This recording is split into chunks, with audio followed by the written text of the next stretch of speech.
Welcome to RedTv. I am Dr.Seetharam, diabetologist practicing in Vijayanagara Colony, Hyderabad for the last 20 years. Today, we are discussing about the diabetes and its definition and various types. So, what is diabetes? Diabetes is nothing but the secretory defect of insulin in the body, and it is caused by because of lack of cells, development of cells, or the secretory function is adequate, but the insulin which is produced may not be function to the optimum levels at the tissue levels. That is, tissues are nothing but the liver tissue, hepatic tissue, or muscle tissue. The various tissues are having insulin receptors. They are, when they are not functioning properly in absorbing the glucose, what happens, the insulin which is carrying the glucose into the cell, which is dysfunctional, and because of that insulin capacity will be reduced, and because of that the sugar levels in the blood, they are increased. In the other form, what we are taking in the form of carbohydrates, they are absorbed and digested into glucose and other molecules. Now, mainly the glucose will be absorbed into the cells because by way of insulin, with the help of insulin.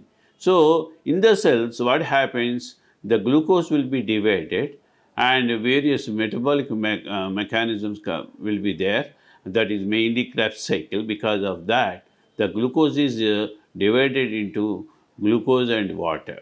So, this glucose is absorbed into the cells, and where it gives energy. Energy and water will be given by the glucose in the cell at the level of mitochondria.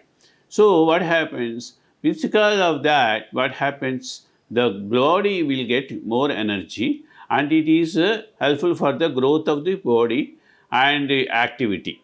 So, that in other way it is called as anabolic. So, insulin is a anabolic hormone which is helpful for the glucose metabolism in the body, by which we are getting energy and water. The water will go out of kidneys and it will be excreted, whereas the glucose which is absorbed is useful for the body growth and this thing. So, this is a nutritional component which is carbohydrate, is mainly responsible for the energy to the body and activity, we are normal growth of the body. So, this is the main definition of diabetes. Diabetes is nothing but is a insulinogenic, and because of the insulin production or its effect, because of that the sugar levels in the blood will be increased if they are not properly functioning. That is, insulin if it is not properly functioning, the sugar levels in the blood will be increased, and which is which is secreted through kidneys by way of urine, and in the urine if you are seeing, the sugar levels are more, that is 1 plus 2 plus 3 plus. But some patients they are asking, sir, insulin, the sugar blood lo unda lepate urine lo unda. For this, whether it is started in the blood first, then if the sugar levels more than 200, it will passes through kidney and in the urine, and if the threshold is more than 200, it will be secreted through urine. That means glucose is secreted through urine. That is why this is the clear classical definition. So, 5% of the population are affected with the secretory defect, that is called type 1, whereas the remaining 85%, they are produced, they are mainly reason for them, mainly reason is insulin resistance, and means the function of the insulin is adequate and insulin is not properly absorbed and properly absorbed in the level of receptors in the muscle tissue and the hepatic tissue. Because of that, we will get type 2 disease, that is insulin resistance disease. So these are the main two varieties of sugar diabetes, that is type 1 and type 2. Third variety is gestational diabetes, generally present in the pregnant population in the ladies. So the pregnant ladies, they will have this gestational diabetes at the end of first trimester. So always be check or screen for glucose along with the thyroid, hemoglobin, everything. You have to check for glucose. In the gestational diabetes, if you find any sugar in the blood or in the urine, check out at the end of the 3 months, and we accordingly the medicines will be started. So the management, in the management of diabetes, especially type 2 diabetes, there are medicines orally we can take. There are different types of medicines available, and before starting medication, early stages, that is before 1 year or 2 years, better follow lifestyle modification maximum. That means, what is lifestyle modification? Lifestyle modification means you have to in the nutritional part and exercise part, they have to take care of, and mental status. These are the three main components in the lifestyle management. So in the lifestyle management, in the first of all, we have to cut down the carbohydrate which are taking in the ratio more than 60%. Normally you are taking in the regular meals. We have to cut down up to 20 to 30%. From 60% to, we have to reduce it to 20%, like that. And another thing is the exercise part. Every individual who are having or who are prone to have this type of disease, the diabetes, they have to go for exercise at least 1 hour. That at least 30 minutes they will say, but ideally speaking, to go by speed walk or running. If you are doing more exercise, you can consume less time. If you are going slowly, you can have to consume more time. So all depends on the type of exercise you are doing, depends on the time is involved. So generally all individuals, we have to advise about the lifestyle management before starting the medication. So we have to see how much amount of sugar is coming down after 1 week after following this diet and exercise. In the diet, what I have told you, the calories generally we will count. These calories should not go beyond 1500 calories for a normal individual, normal sedentary individual. Who is athlete or something with more activity or laborer, we can go up to 2000 calories. So all depends on that. And the day-to-day glucose monitoring is required. Accordingly, that depends on the diet he has taken, we have to adjust the medication or lifestyle, that is exercise. So these are the main components. This is a regular monitoring from the health care provider to the patient, and regular monitoring is required. This is not for a single prescription or single visit is not sufficient to control diabetes effectively. So always bear in mind, first of all, we have to educate the relatives of the patient, whether he is old or young or middle age.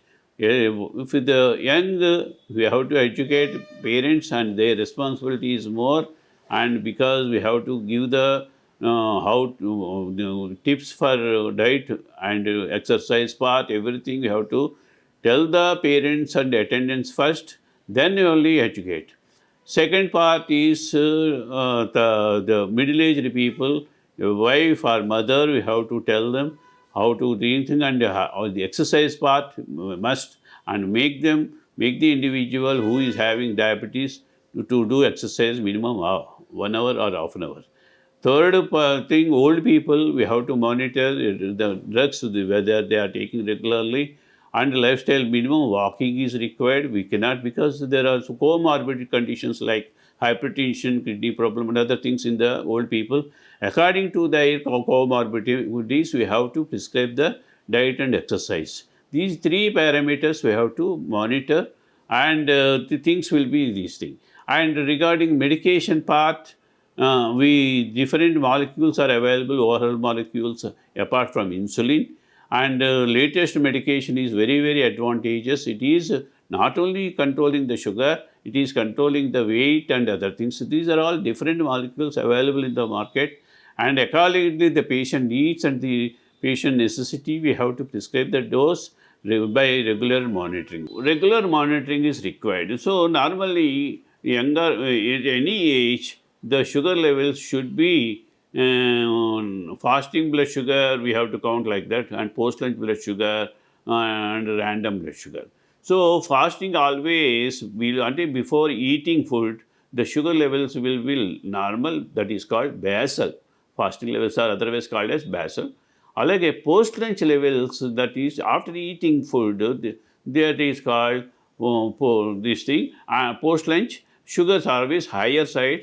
So normal sugars below 100, that is 70 to 100 is fasting normal levels, whereas post lunch levels from 120 to 160 is post lunch, and the random sugar should be 140 to 200. So the random sugars are, we should not take it granted for the sake of treatment. So we are always insisting fasting and post lunch, and these levels should be maintained. That is fasting below 100 and post lunch below 140 or 160. So it all depends on the age also. But 140 is the correct time. Why we are insisting for this normal levels? At these normal levels, before, for example, this range for 120 to 140 range, in 140 after that what will happen into the body?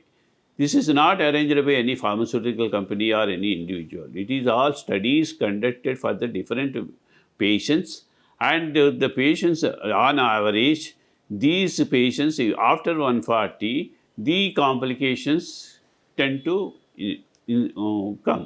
So what are the complications and other things we will discuss in the other chapter. But now what I am suggesting is these levels we have to maintain, and before this, in this range, if we are maintaining our blood sugars adequately, we don't, without any complication, we can run healthy life. That is very important. So for the sake of healthy life, we have to follow the correct dietary schedule and correct exercise according to our age and profession. So for the laborer, we need not tell about the exercise what much. But for office going person or middle-aged person or educated person, we have to tell them what type of exercise.